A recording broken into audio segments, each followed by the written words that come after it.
യാത്ര തുടങ്ങാട്ടോ. ഏകദേശം ഒരു 10 മണിയായി. 10 മണി തന്നെ. നല്ല തണുപ്പും ഉണ്ട്, നല്ല വെയിലും ഉണ്ട്, രണ്ടും കൂടി ഒരുമിച്ചാ. വന്നപ്പോൾ ഇന്ന് 37ാമത്തെ ദിവസമാണ് നമ്മൾ യാത്രക്ക് ഇറങ്ങിയിട്ടോ. അതിൻ്റെ ഇടയ്ക്ക് ഒരു 3 ദിവസം ബ്രേക്ക് എടുത്ത് പിന്നെ യാത്ര പോകാന്ന്. ഹിമാചലിലേക്കാണ് പോകുന്നത്, കുളുവിലേക്ക്. കൃഷിക്ക് പോകുന്ന ആൾക്കാരാട്ടോ. രാവിലെ തന്നെ പണിക്ക് ഇറങ്ങുക ഭാഗങ്ങൾ. സാധാരണക്കാരാട്ടോ ഇവിടെ ഉള്ളത്. ഈ ഏരിയയിൽ ബീഹാറാട്ടോ സ്ഥലത്ത്.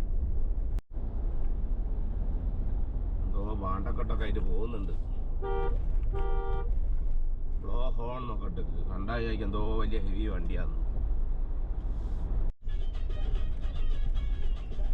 ആട്, പോത്ത്, കാര്യങ്ങൾ ഇതന്നെ. ഇതാ എരുമ ചെറിയ മക്കളെയും കൊണ്ട് പോകുന്നുണ്ടോ. പെൺകുട്ടികളാ പോകുന്നത്, വലിയൊരു എരുമനെയും കൊണ്ട്. നയിക്കന്നെ. പാവപ്പെട്ടവനൊന്നും പാവപ്പെട്ടവൻ തന്നെ, പൈസക്കാരനൊന്നും പൈസക്കാരനും. അതാണ് അവസ്ഥ.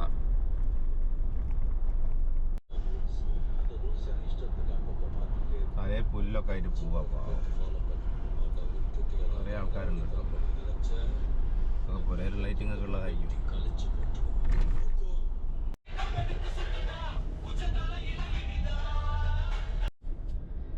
ആരോ പറയുന്ന കേട്ടിക്ക് ബീഹാറിനെ പണ്ട് കടി എന്നല്ല, കണ്ടുപടി എന്ന്. ചേരി പ്രദേശാട്ടോ അത്. അത് ഹൈവേൻ്റെ സൈഡിലാണ്. ഉള്ളോട്ടും നമ്മുടെ നാട്ടിലൊക്കെ ആണെങ്കിൽ കുറച്ച് ഉള്ളോട്ടെങ്കിലും ആയിരിക്കും. ഇത് മെയിൻ ഹൈവേയിലുള്ള അവസ്ഥ. അത് പാവപ്പെട്ടോല് അങ്ങനെ തന്നെ പറയാം. റൂമും പീടിയേ ഓല അടുക്കളയും തിരുമ്പുന്ന സാധനവും എല്ലാം ഒരുമിച്ച് പാത്തുങ്ങളാണ്. എന്നിട്ട് നമ്മളെ നാട്ടിലുള്ളവർ ഘോര ഘോഷിക്കും. അവിടെ അങ്ങനെ ഉണ്ട്, ഇവിടെ അങ്ങനെ ഉണ്ട്. അങ്ങനെ ഒരു ആമാടയില്ല ഇവിടെ. നമ്മളെ കേരളം തന്നെ മക്കളെ നല്ലത്. നമുക്ക് നമ്മളെ കേരളം തന്നെ സേഫ്. പണിയും കഴിഞ്ഞ് പുല്ലുമായിട്ട് വരിക കേട്ടോ ട്രാക്ടറിൽ. മൊത്തം സിമെന്റ് വണ്ടി ആട്ടോ. ലോഡ് ചെയ്തിട്ട് ഏതാ സിമെന്റ് എന്ന് മനസ്സിലാവുന്നില്ല. ഫുള്ള് സിമെന്റ് ലോഡായിട്ട് വന്ന വണ്ടിയാണ്. അടിപൊളി വയലും കാര്യങ്ങളൊക്കെ ആട്ടോ. 2 സൈഡിലും നല്ല താഴ്ചയുണ്ട്. ഒന്ന് തെറ്റിപ്പോയാൽ കണ്ടത് പോകും. നല്ല പാടങ്ങളാണ്, നല്ല കുളങ്ങളും ഉണ്ട്. പാടത്തിൻ്റെ നടുക്കൊക്കെ അരുവി പോലെ ആക്കി വെച്ചിട്ടോ. വലിയ വെള്ളത്തിന് വേണ്ടിയിട്ടായിരിക്കും സെറ്റപ്പ്. എന്താ പിന്നെ പോരാത്തതിന് മഞ്ഞും. ഇത് രാവിലെ 10 മണീൻ്റെ കാര്യമാണ് പറയുന്നത്. ഫുള്ള് മഞ്ഞ അവിടെ. ഒറ്റ വിവരം കെട്ടാൻ കൊണ്ട് കയറ്റിയ ട്രാക്ടറെ ഇത്രയും വലിയ ക്യൂ ആട്ടോ ഇവിടെ. പള്ളി പാല് കൊടുത്ത പോലെ ആയിപ്പോയി ട്രാക്ടറെല്ലാം കൂടി. ഫാക്ടറികളും കാര്യങ്ങളൊക്കെ ഉണ്ട് കേട്ടോ ഇവിടെ 2 സൈഡിലും.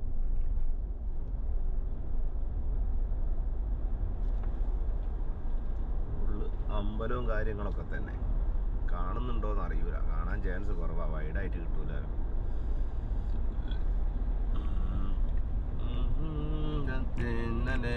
തന്നിലണിഞ്ഞവളെ നലകൾ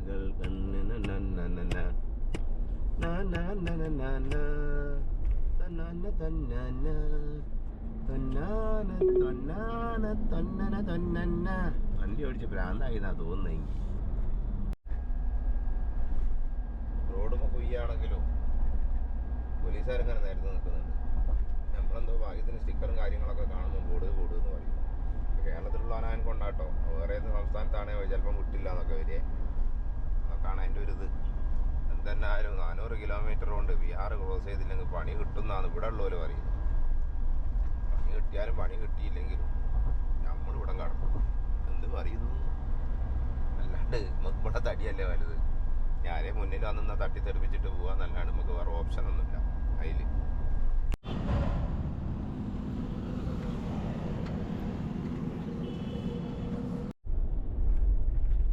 രാജ ടോൾ പ്ലാസ. ഏത് ഗ്യാപ്പ് കൂടിയാണെന്നില്ല ഇനി കയറേണ്ടതെന്നാണ്.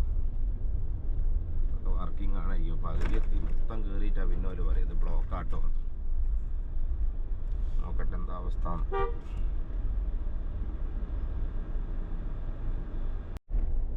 റോഡ് പണിയാണ് ഡൈവേഷൻ ചെയ്ത് വിട്ടിട്ട്. അങ്ങോട്ട് വരുന്ന പൊട്ടന്മാർക്ക് ഓർമ്മ ഉണ്ടാകുമായിരിക്കും. ഇപ്പോൾ റോങ് കയറുകയെന്ന് വിചാരിച്ച് പണി തരൂലായിരിക്കും. ഇവിടെ അങ്ങനെ കുറേ ടീമുണ്ട്.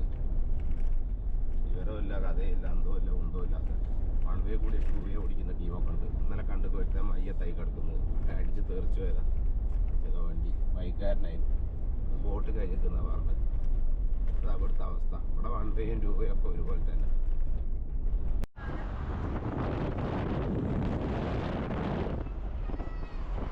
മോളുണ്ടോ? അത് ശരി, അടുപ്പിൽ ബോട്ടിലൊക്കെ ഉണ്ടാവും.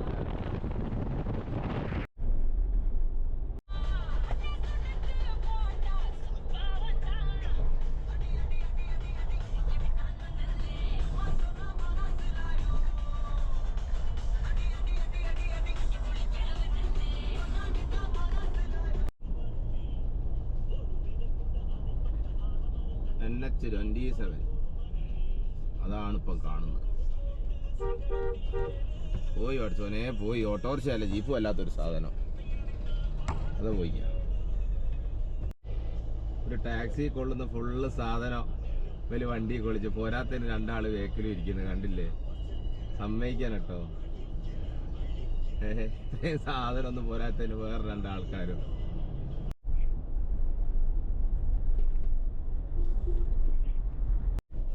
ഇപ്പൊ പണി കിട്ടാൻ കേട്ടോ. ബീഹാറിലുള്ള ഏതോ വലിയ മന്ത്രിയായിട്ടാണ് പോകുന്നത്.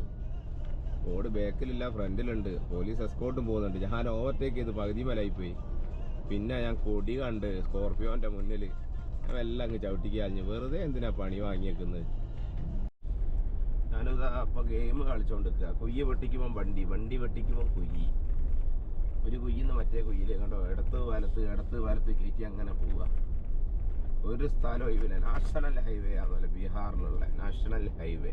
അതിൻ്റെ അവസ്ഥ എന്നത് ഒരു കുയ്യില്ലാത്ത 1 ഇഞ്ച് സ്ഥലമല്ല. ഈ കേരളം വിട്ടാനുള്ള പ്രത്യേകത എന്താണെന്ന് വെച്ചാൽ സ്പീഡ് ട്രാക്ക് ലെഫ്റ്റ് സൈഡിലാണ് വരുന്നത്. മനസ്സിലായോ? റൈറ്റ് സൈഡ് എന്ന് പറയുന്നത് സ്ലോ ട്രാക്കാണ്. അതിലൂടെ മെല്ലെ പോകുന്ന വണ്ടികൾ. അതാണൊക്കെ തിരിച്ചും മറിച്ചും അവിടെ ഉണ്ടാകുക. ഭയങ്കര വ്യത്യാസമാണ് അത്. കാരണം നമ്മളിത് സ്പീഡ് പോയിട്ട് റൈറ്റിൽ കൂടി കയറി പോയിട്ട് കാര്യമില്ല. പോലുണ്ടാവും 40 സ്പീഡിൽ അങ്ങനെ പോകുന്നു റൈറ്റ് സൈഡ് കൂടിയാണ്. അതാണ് ഇവിടുത്തെ അവസ്ഥ. ഇത്ര വലിയ ഹൈവേ ആയിട്ടും കാര്യമില്ല. ചെറിയ ചെറിയ ജംഗ്ഷൻ വരും.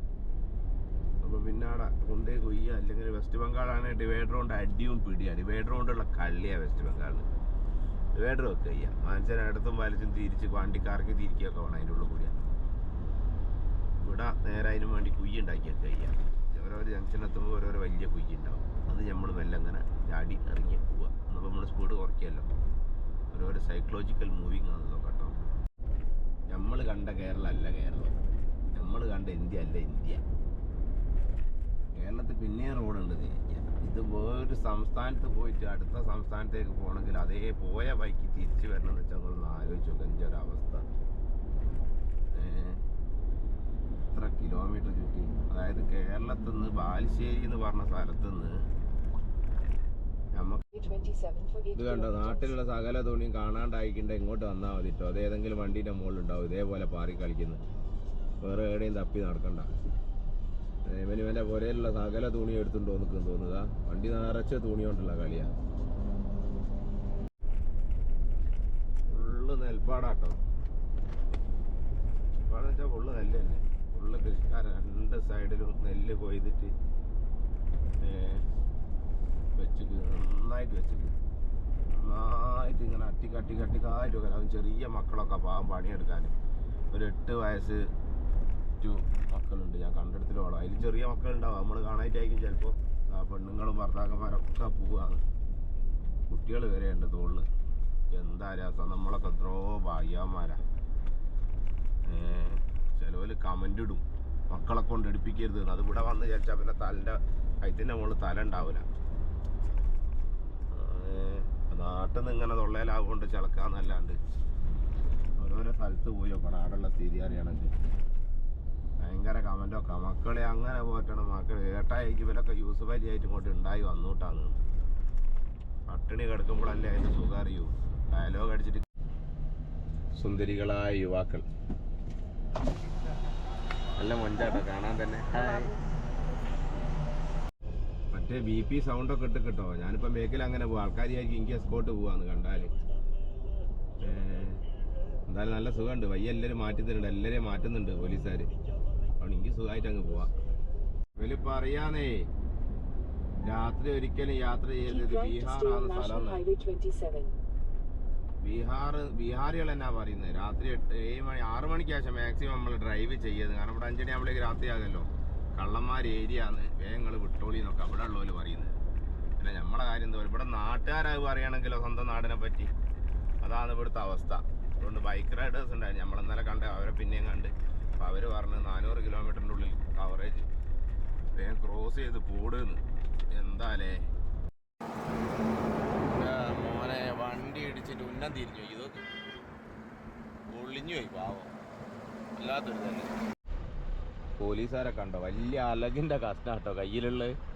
ഒരു കാണാണ്ട് വീഡിയോ എടുക്കുക. നമ്മളെ നാട്ടിലൊക്കെ വടിയല്ലേ ചൂരലിൻ്റെ, ഇവിടെ വലിയ മുളൻ്റെ വടിയില്ലേ, വടി എന്ന് പറഞ്ഞോട് അത് ചീന്തി എടുത്ത സാധനം. കാരണം ഓൾക്ക് തന്നെ അറിയാം ഇവിടെ ഉള്ളവർക്ക് അടി കിട്ടിയാലേ പഠിക്കുന്നുള്ളൂ, അതാ അവസ്ഥ. രാത്രി ആയിട്ടോ, വണ്ടിയൊക്കെ ലൈറ്റിട്ട് ഓടാൻ തുടങ്ങി. ഇവിടെ ഇപ്പോൾ 5 മണിയായിക്കാളുള്ളൂ. നല്ല മഞ്ഞും ഉണ്ട്, നല്ല തണുപ്പുമാണ് പുറത്ത്. വണ്ടിയിൽ തന്നെ സേഫ്. കല്യാണുള്ള ഒരു പയ്യൻ, അത്രേ ഉള്ളൂ മലയാളികളുടെ ഇവിടെ. ഇത് CRPF സാറാട്ടോ. സാർ ഇത്രയും കാലമായിട്ട് ഇവിടെ ഡ്യൂട്ടിയിൽ ഒരു മലയാളിനെ കിട്ടിയില്ലോ.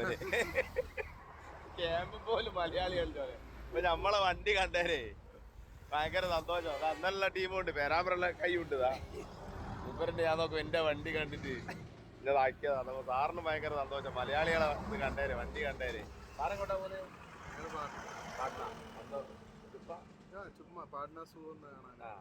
സാറ് സൂ കാണാൻ ഇറങ്ങിയ കേട്ടോ പട്നയില്. സാറും പറയുന്നത് എന്താ വെച്ചാൽ ബീഹാറിൽ അധികം നിൽക്കണ്ടാന്നാ, വേഗം വിട്ടോളാനാ പറയുന്നത്. അത്രയും നല്ല സ്ഥലമാണെന്ന് തോന്നുന്നു. എന്തായാലും കൊണ്ട് ഡേഞ്ചർ ആയിട്ടുള്ള ഒരു സ്ഥലമാണ്. നിന്ന നിപ്പിൽ 4 കട്ടയും വെച്ച് വണ്ടിയും കൊണ്ടുപോലങ്ങ് പോകും, ടയറും കൊണ്ടുപോലങ്ങ് പോകും. അതുകൊണ്ട് ബീഹാറിൽ കൂടി യാത്ര ചെയ്യുന്ന പോലെ എപ്പോഴും ബീഹാർ പെട്ടെന്ന് പാസ് ചെയ്ത് പോകാൻ നോക്കാം.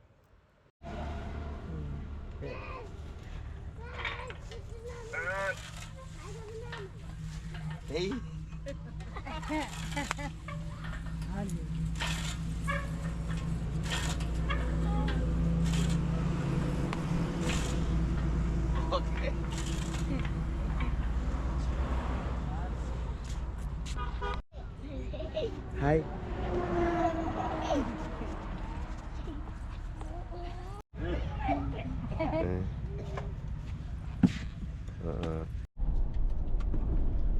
ഇവിടൊക്കെ ഇഷ്ടികൊണ്ടുള്ള പോരാട്ടമുള്ളത്. ഫുള്ള് ഗൾഫിലെ ഏകദേശം ഒരു മോഡലാണ് അത്. പുറത്തൊരു മഞ്ഞ് മൂടിയ കാലാവസ്ഥ കേട്ടോ. ഫുള്ള് എന്താ പറയുക, ഒരു ക്ലൗഡഡ് ആണ്. എന്തായാലും ചൂടുമുണ്ട് തണുപ്പുമുണ്ട്, അങ്ങനെയുള്ളൊരു കാലാവസ്ഥ കേട്ടോ ഇവിടെ. ബീഹാറാണ് സ്ഥലം. മൊത്തം ബ്ലോക്കാട്ടോ. നല്ല റോഡ് ഒരു 10 മീറ്റർ ഉണ്ടാവും, പിന്നെ 2 കിലോമീറ്റർ ഇത് തന്നെ അവസ്ഥ. ഇതാ ഫുള്ള ബദ്ദോസ്കിയ. അവിടെയൊക്കെ ഉണ്ട് കേട്ടോ, അത് കഴിഞ്ഞിട്ടില്ല, ഇനിയുണ്ട്.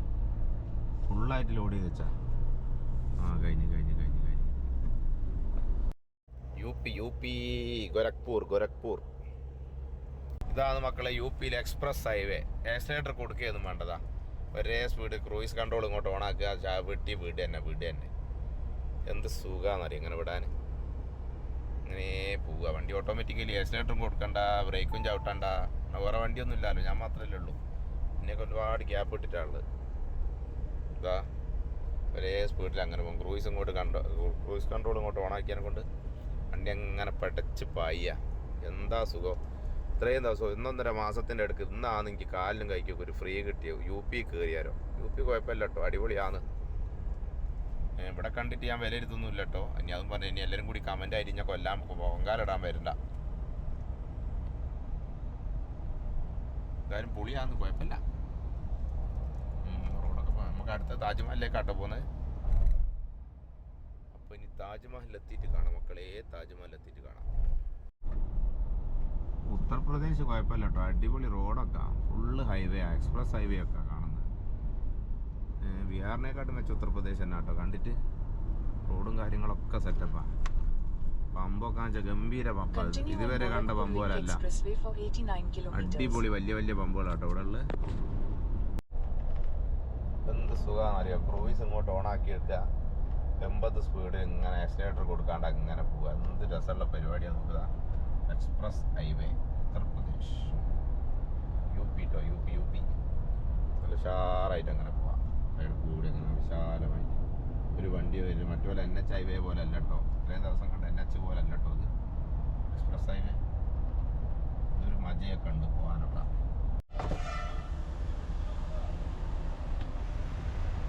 वो कितना पैसा है भैया? ये गेट का कितना पैसा है? 250. वो 20 रुपीज दिया ना?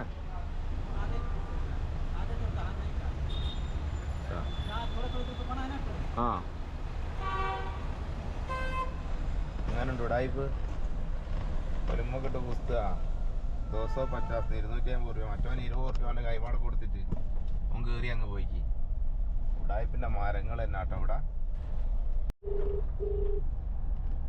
100 കിലോമീറ്റർ ആയിട്ട് എക്സ്പ്രസ് ഹൈവേ 120 കിലോമീറ്റർ സ്പീഡിൽ വണ്ടി ഓടിക്കുകയും ചെയ്താ. ഇന്ന് ടോട്ടൽ 507 കിലോമീറ്റർ ഓടി. UP എത്തിയതിനു ശേഷം ഒരു കുഴപ്പമില്ല, നല്ല സുഖമായിട്ട് വണ്ടി വിടുകയും ചെയ്യാം.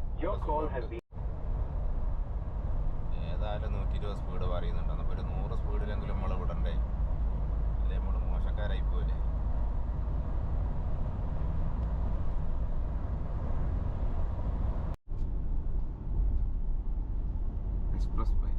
എക്സ്പ്രസ് വേ ഗോരഖ്പൂർ ഗ്യാപ്പ് ഇട്ട് പോകണം എന്നൊക്കെ പറയാം. 120 സ്പീഡാട്ടോ ഇവിടെ വണ്ടിക്ക്.